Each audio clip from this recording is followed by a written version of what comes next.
రాష్ట్ర ప్రజలందరికీ కూడా ఒక విజ్ఞప్తి.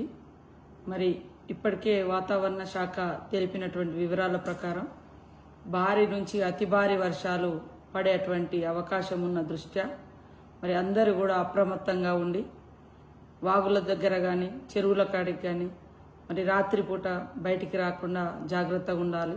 అదేవిధంగా తడిసినటువంటి గోడలు కప్పులు ఉన్నటువంటి ఇళ్ల నుంచి బయటకు వచ్చి సురక్షితమైనటువంటి ప్రాంతాలలో ఉండాలని అందరికీ విజ్ఞప్తి చేస్తూ ఇప్పటికే ముఖ్యమంత్రి గారు మరి వీడియో కాన్ఫరెన్స్ ద్వారా కూడా కలెక్టర్స్కు, పోలీస్ అధికారులకు, ఇతర అధికారులకు అందరికీ కూడా సూచనలు చేయడం జరిగింది. ప్రతి ఒక్క అధికారి వాటిని ఫాలో అవుతూ ప్రజల్ని కూడా అప్రమత్తం చేయాలని తెలియజేస్తూ, ముఖ్యంగా ములుగు జిల్లా కాడికి వస్తే ఒకవైపు గోదావరి, మరొక వైపు జంపన్న వాగు, అదేవిధంగా ప్రతి ఊరికి ఒక వాగులు వంకలు ఉండడంతో పొంగి పొర్లేటువంటి అవకాశం ఉన్న దృష్ట్యా మరి ఎట్టి పరిస్థితులలో వాగులు దాటి దూర ప్రాంతాలకు వెళ్లకుండా, వాగులు దాటేటప్పుడు కూడా ప్రమాదాలు జరిగేటువంటి అవకాశాలు ఉంటాయి.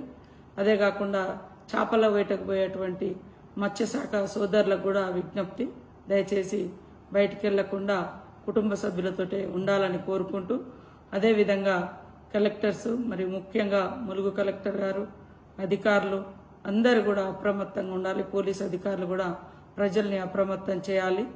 మరి అధికారులతో పాటు కాంగ్రెస్ పార్టీ నాయకులందరూ కూడా ఎక్కడికక్కడ ప్రజల్ని అప్రమత్తం చేసి సురక్షితంగా ఉండే విధంగా అందరూ